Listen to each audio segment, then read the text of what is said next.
How to crack UPSC in first attempt. मेरे ख्याल से आप सभी लोग इसी के लिए कोशिश कर रहे होंगे, राइट? और होनी भी चाहिए। अटमोस्ट हमारा गोल यही होना चाहिए कि हम जब भी अपना पहला अटेम्प्ट दें, सबसे सीरियस अटेम्प्ट हमारे साथ हो, and that must be a very to the point and strategically, right? जो हमारा एफर्ट होना चाहिए। लेकिन इसके रूल्स जो होते हैं वो बिल्कुल अलग होते हैं। बार बार मैं ओरिएंटेशन प्रोग्राम करता रहता हूँ, उसके पीछे एक पर्पस है मेरा। ये बहुत ही एक लॉन्ग जर्नी है, एटलीस्ट 1.5 ईयर्स जो एक लंबी एक जर्नी होती है। यहाँ चेक एंड बैलेंस अगर आप अपना नहीं करोगे, राइट, तो यहाँ पर एक बहुत दिक्कत आती है। सपोज दैट आज से 6 महीने बाद मैं कहाँ होऊंगा, आज से 3 महीने बाद मैं कहाँ होऊंगा, आज से 1 साल बाद मैं कहाँ होऊंगा। जनरली हमारा स्टूडेंट जो होता है वो ये सोचता है कि अपीयर होना है और अभी तो बहुत टाइम है, अभी तो गर्मी भी नहीं पूरी जो है वो ढंग से शुरू हुई है, कायदे से जो देखा जाए हीट अप पढ़ाई की। इस दौरान उसका एक बहुत प्रीशियस टाइम निकल जाता है। हमें ये नहीं पता चलता है कि जो टॉप रैंकर्स होते हैं उनकी स्ट्रैटेजी बिल्कुल अलग होती है। इस बात को मैं प्रूव कर रहा हूं जो इस बार का रिजल्ट आया है। रिजल्ट को लेकर अगर हम बात करेंगे तो लगभग ये देखा जा रहा है कि काफी हद तक यानी 40 to 45% जो हमारे सिलेक्शन हमें देखने को मिल रहे हैं वो ऑलरेडी सिलेक्टेड थे, सर्विस में थे और उन्होंने अपनी रैंक को इंप्रूव किया। जो फर्स्ट रैंकर है वो आपने देखा पहले IRS में थे, उसके बाद उन्होंने जंप किया। उसके बाद सेम कुछ ऐसा ही परसेंटेज जो है हमें देखना ही पड़ रहा है कि 40 to 45% प्रोफेशनल्स हैं, ठीक है? ये प्रोफेशनल्स हैं, यानी कहीं काम कर रहे हैं, जॉब कर रहे हैं, MBA है या प्रोफेशनल, उनके पास एक जो है वो डिग्री है, वहां पे उनके पास एक एक्सपोजर है। ये देखने को मिल रहा है कि 10 to 15% जो आपका स्टूडेंट है हार्डली, वही एक जो है वो फ्रेशर के तौर पर अंदर गया है, जो सेलेक्ट एज अ फ्रेशर। सो ये बहुत ही एक लोअर क्वालिटी है। अगर हम बात करें यहाँ पर क्वांटिटी इनकी बहुत कम हो रही है उस सेगमेंट में, और ये जो परसेंटेज है वो बहुत ज्यादा है।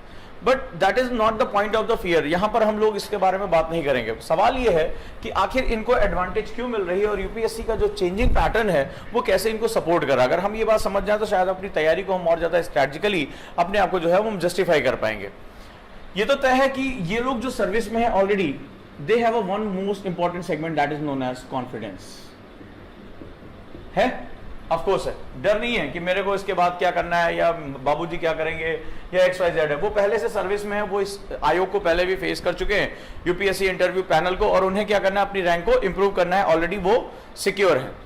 ये लोग भी कुछ ऐसा ही कॉन्फिडेंस इनके पास भी है कि हाँ भाई जॉब में है, XYZ है, हमारे पास कॉन्फिडेंस है। इसके अतिरिक्त एक जो सेगमेंट है, इसके जो बियॉन्ड एक पॉइंट है, उस पर मैं बातचीत करना चाहूंगा। सबसे बड़ी बात, they have applied knowledge, right? जब आप जॉब में हो, जब आप सर्विस में हो, इनकी एक ट्रेनिंग हुई होगी, एक रिगोरस इन्होंने ट्रेनिंग की होगी। जो सर्विस में है, सपोज दैट जो इस बार के IAS टॉपर हैं, उन्होंने बाकायदा जो है उनका रेवेन्यू का एक ट्रेनिंग हुआ था, और ट्रेनिंग जो होती है वो बहुत ही विविड होती है, बहुत ही ज्यादा एक्सपोजर के साथ होती है, जिसमें भारत दर्शन होता है, कल्चरल प्रोग्राम्स होते हैं, अपने स्टेट्स को जानने, अपने देश को जानने, ये इस तरह के प्रोग्राम्स होते हैं। वो इनको क्या करते हैं, इनकी पर्सनालिटी को एक बहुत ही अच्छा एक्सपोजर देते हैं। ये एक्सपोजर आगे चलकर जो है, यानी वहां पर जहां पर उनका जो है प्रैक्टिकल नॉलेज इन्वॉल्व होती है, वो इसके साथ आ जाती है, राइट? ये सबसे इंपॉर्टेंट सेगमेंट होता है। कुछ ऐसा ही इनके साथ भी हो रहा है, ठीक है? तो यहां जो कॉन्फिडेंस और एक्सपोजर है वो सबसे इंपॉर्टेंट सेगमेंट हमारा बन के आ रहा है।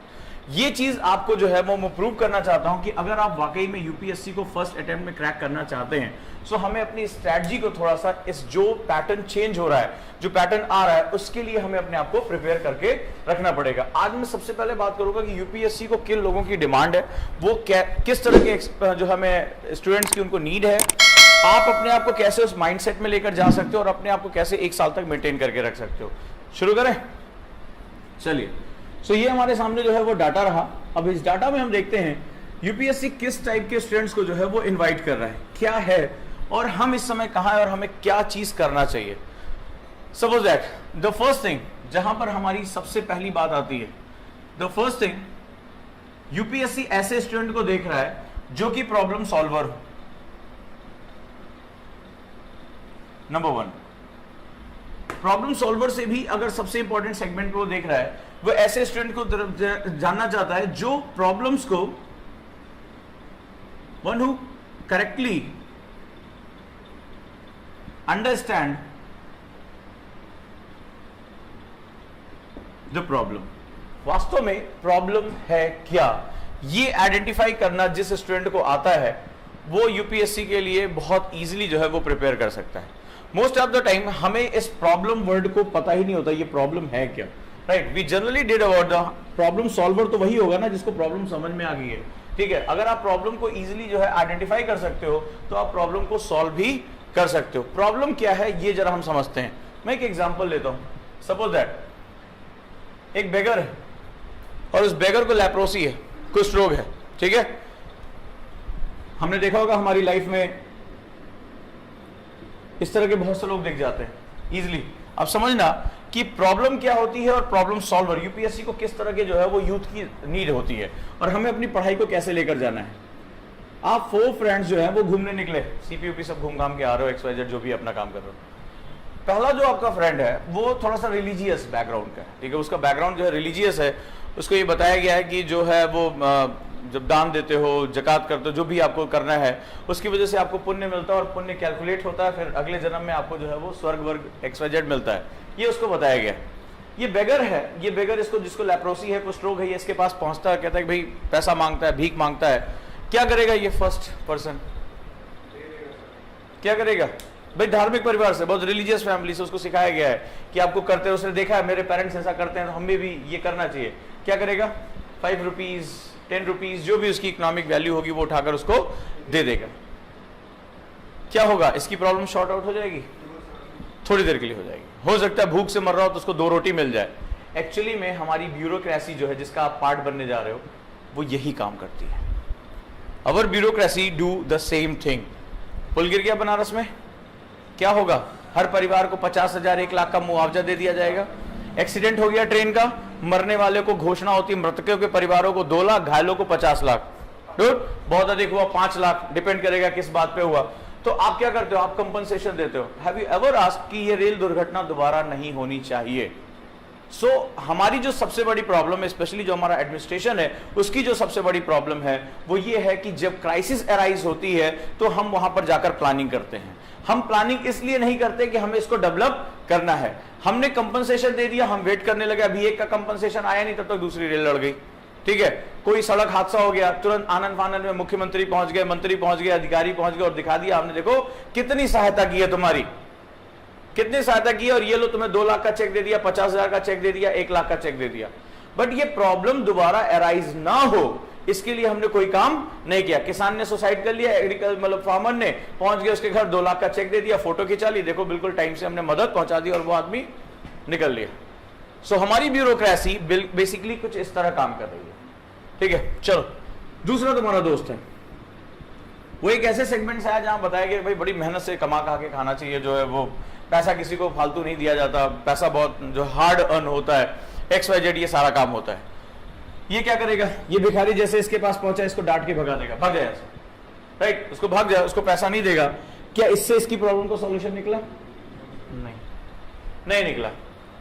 थर्ड पर्सन, बोल बच्चन, ठीक है, थर्ड पर्सन के पास पहुंचा, इसको कोटा होता है, आज मुझे इतना बोलना है, डाइजेस्टिव सिस्टम ताकि ठीक रहे, मुझे इतना बोलना है। उसको खूब समझाया, बोला तुमने पिछले जन्म बहुत पाप किए होंगे इसलिए इस जन्म ऐसा हुआ, इस समय जो है वो जाया करो शनि मंदिर में अपना तेल चढ़ाया करो, XYZ। उसको खूब समझाया, 1-1.5 घंटा बोला, बोले हो गया आज का, निकल लिया वहां से, धीरे से वहां से निकल लिया।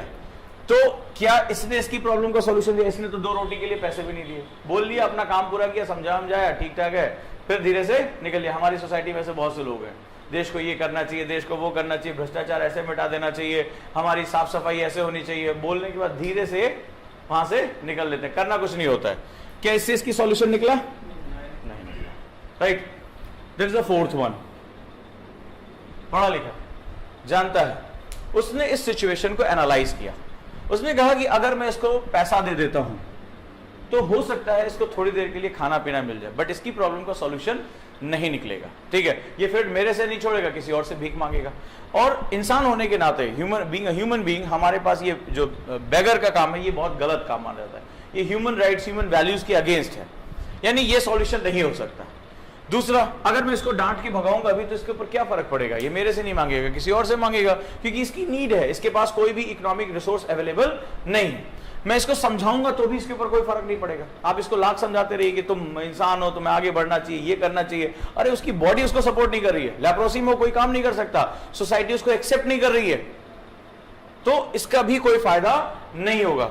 उसको ये लगता है कि नहीं लेप्रोसी जो है वो इसका इलाज किया जा सकता है और गवर्नमेंट जो है फ्री में इसको इलाज करती है, इसको जो है जस्टिफाई करती है, इसको जो है वो मेडिसिन प्रोवाइड कराती है। न सिर्फ प्रोवाइड कराती है, ऐसे लोगों को मेन स्ट्रीम में लाने के लिए सरकार जो है रिहेबिलिटेशन पॉलिसीज चलाती है।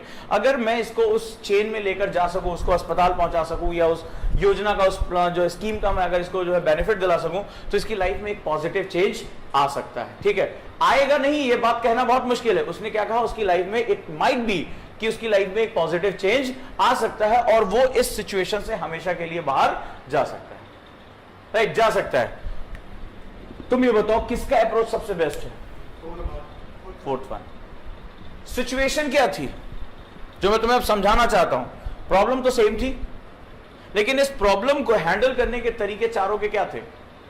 बिल्कुल अलग। ऑप्टिमम सॉल्यूशन किसने दिया? फोर्थ वन ने।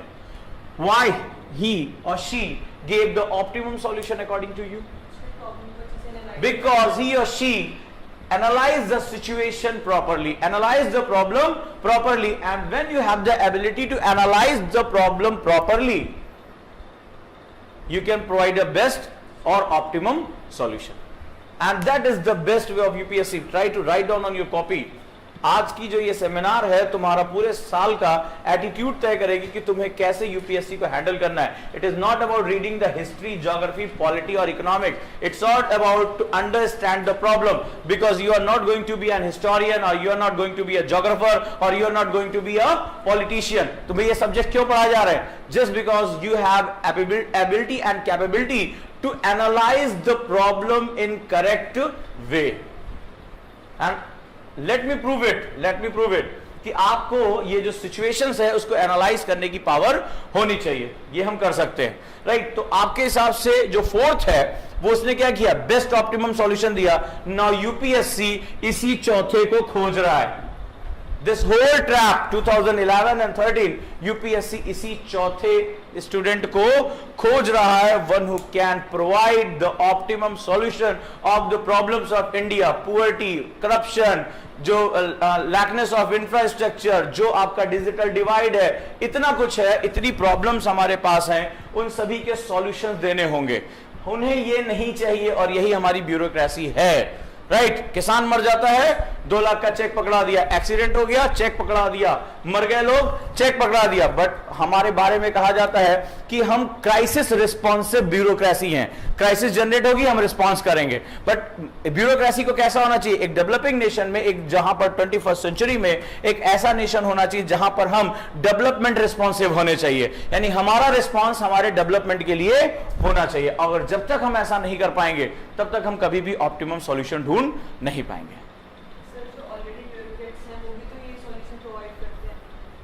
सॉल्यूशन कहां हम प्रोवाइड करते हैं?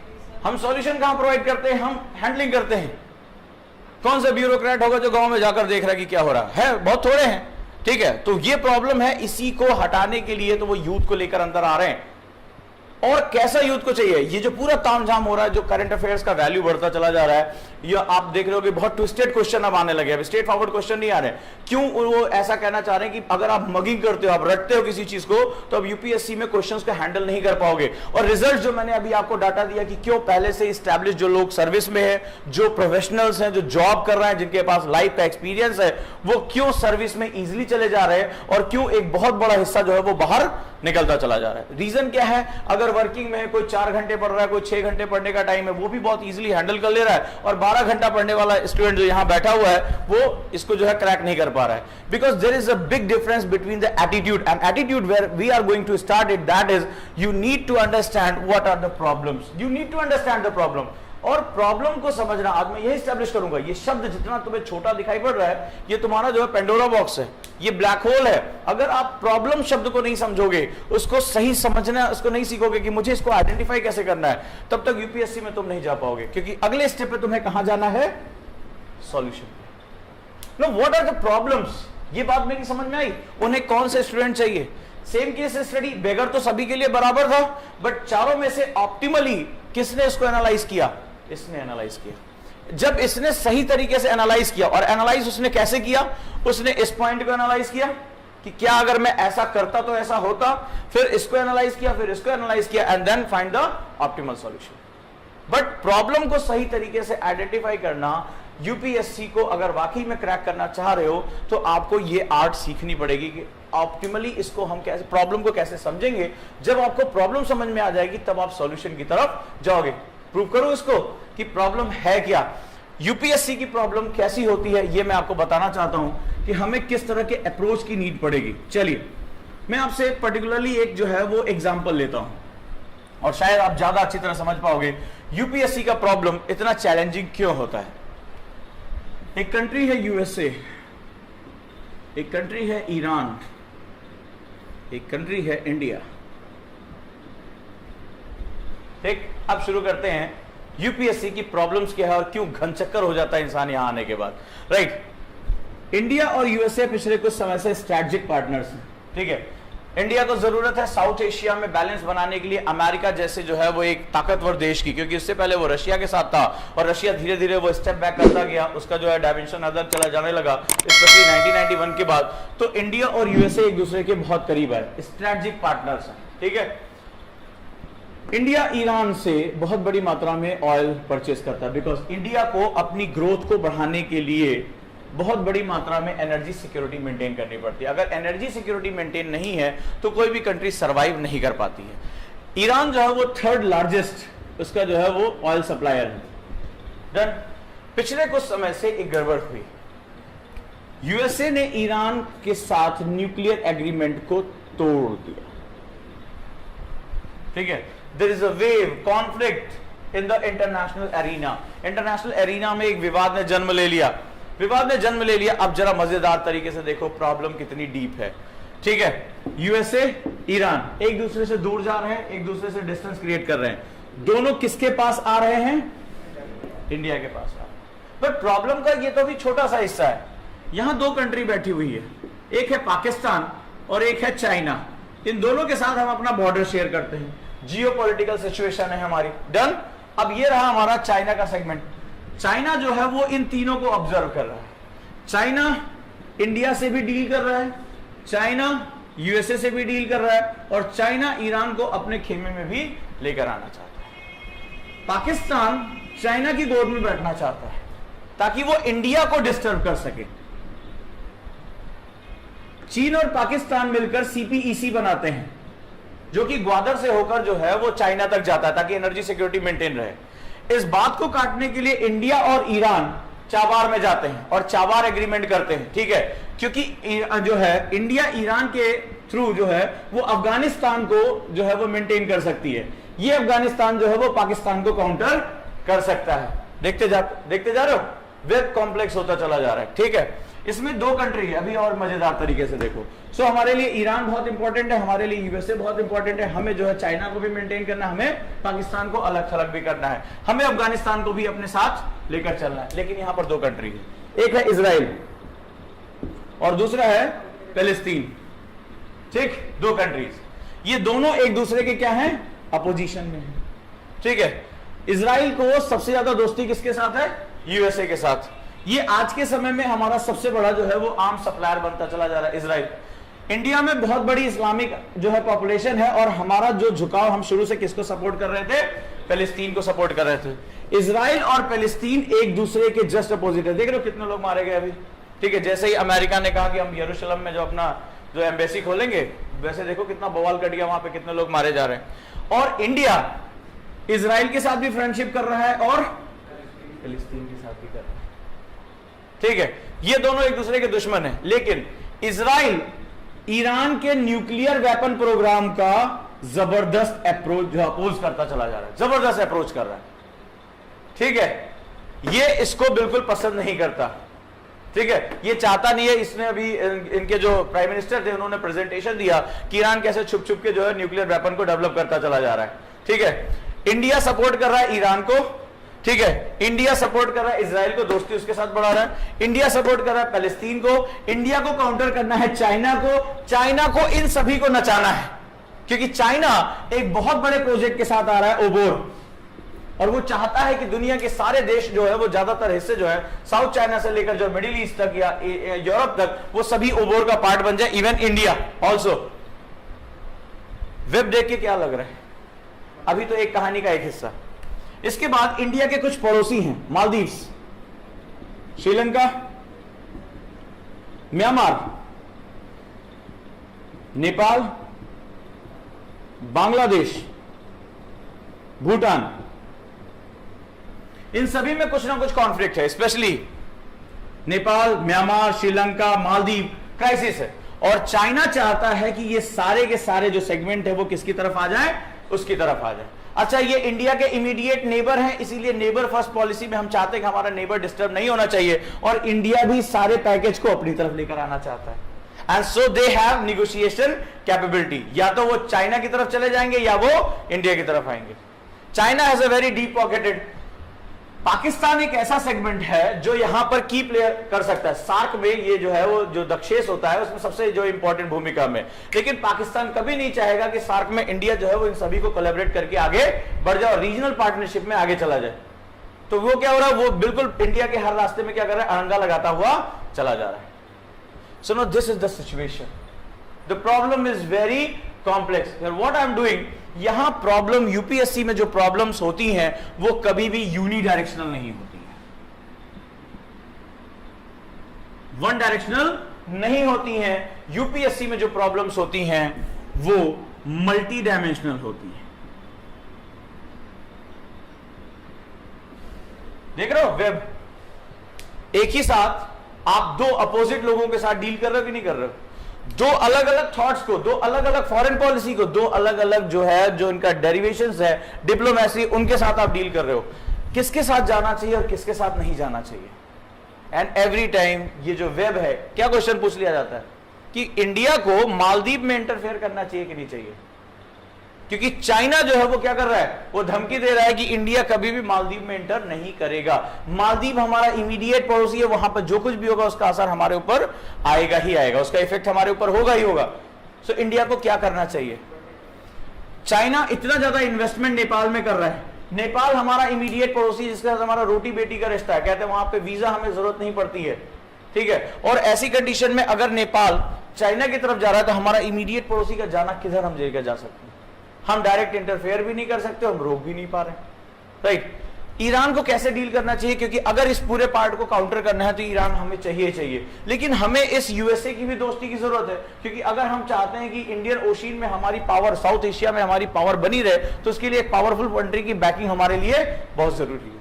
लेकिन जिन दोनों को हम दोस्त बनाना चाहते हैं वो दोनों ही आपस में एक दूसरे के दुश्मन है। So now the problem is very complex, ठीक है। And that's the complexity, is the beauty of the UPSC. One who cannot understand the complexity of the web of this particular UPSC, वो फंसा रह जाता है, उसको एक इंडिया ईरान दिखाई पड़ता है, इंडिया अमेरिका दिखाई पड़ता है, but you need to understand कि इन सभी चीजों को एक साथ बैलेंस कैसे किया जाता है। So the problem in UPSC is not a unidirectional, that is a multi dimension. And when you have the capability to understand the multi dimensional problems, बहुआयामी समस्याओं को समझने के लिए आपको सबसे पहले मल्टी डायमेंशनल अप्रोच करनी पड़ती है, राइट। यानी कि आपको सबसे जो अच्छी बात होती है वो ये होती है कि आपको डिफरेंट वे में सोचना आना चाहिए, राइट। यानी सिर्फ एक नहीं, आपको ये सारी चीजें, ये सारी चीजें, ये सारी चीज, ये सारी चीज, ये सारी चीज आपको देखनी पड़ेगी। अब इंडिया की फॉरेन पॉलिसी क्या होनी चाहिए, यूपीएससी आपसे पूछ लेता है कि इस पर्टिकुलर कंडीशन में इंडिया की फॉरेन पॉलिसी क्या होनी चाहिए। बिकॉज हमारे लिए एनर्जी सिक्योरिटी भी बहुत इंपॉर्टेंट है, बट एनर्जी सिक्योरिटी के साथ साथ आपको नेशनल सिक्योरिटी भी तो चाहिए। नेशनल सिक्योरिटी नहीं होगी, that is the highest more concept. अगर नेशनल सिक्योरिटी नहीं होगी तो आप एनर्जी सिक्योरिटी क्या कर पाओगे। Energy security is very important for the economic growth, and that arms and ammunition supply is very important for the national security. So how can you maintain this balance, and if you can maintain this balance on what principles, बिना सिद्धांतों के आप ये संतुलन कैसे स्थापित कर पाओगे, सोच के देखो। सो हमें कैसी फॉरेन पॉलिसी चाहिए, हमारे पास कैसी फॉरेन पॉलिसी है, और हमें अपनी फॉरेन पॉलिसी को कैसे लेकर आगे जाना पड़ेगा, राइट। हमारे प्रधानमंत्री गए नेपाल और एक लाइन बोली, नेबर्स फर्स्ट। क्या बोला, दिल खोल कर पूजा पाठ करेंगे, ये करेंगे, वो करेंगे, और हम इतना जो है उसको लोन दे रहे हैं। वाई आज हमारे लिए नेपाल जैसा देश इतना इंपॉर्टेंट क्यों हो गया कि हमारे प्रधानमंत्री की कई बार विजिट हो चुकी है, पिछले कई सालों से कोई प्रधानमंत्री गया ही नहीं। आज क्या जरूरत हो गई थी, इजराइल के साथ हम अपनी फ्रेंडशिप को कभी भी ओपन नहीं करते थे, लेकिन आज हमने खुलकर क्या किया, अपनी जो है फ्रेंडशिप को दुनिया को दिखाया और दो चीजों को मेंटेन किया। कैसे हुआ और क्यों हम कर रहे हैं? तो हमारे पास अलग अलग कॉन्फ्लिक्ट है, हमें अपनी नेशनल सिक्योरिटी को भी देखना है, हमने अपनी एनर्जी सिक्योरिटी को भी देना है, और दोनों सिचुएशंस बहुत कॉम्प्लेक्स इस समय। So that is the complexity of the situation, आपको मैं यही लेकर आना चाहता हूं। यूपीएससी इसी मल्टी डायमेंशनल अप्रोच की बात करता है। अब सवाल है कि how can I develop a multi dimensional approach? Multi dimensional approach के लिए जो सबसे इंपॉर्टेंट सेगमेंट होना चाहिए वो होना चाहिए मल्टी डायमेंशनल नॉलेज। लिखो इसको, नहीं लिखोगे तो आज की क्लास जो मिस करोगे तो आगे चलकर यही कहोगे सर यूपीएससी में समझ में नहीं आता आंसर लिखते कैसे। ये है, वो तुम्हारे सामने रखेंगे और पूछेंगे इंडिया को क्या करना चाहिए, तुम्हारा दिमाग घूम के रह जाएगा कि यार इंडिया को वाकई में क्या करना चाहिए। आप एक तरफा जवाब दे दोगे, सारा खेल खत्म हो जाएगा। मल्टी डायमेंशनल नॉलेज होनी चाहिए, बट मल्टी डायमेंशनल नॉलेज आती कहां से? मल्टी डायमेंशनल नॉलेज के लिए आपके पास होनी चाहिए एक power, that is known as analysis power. Analysis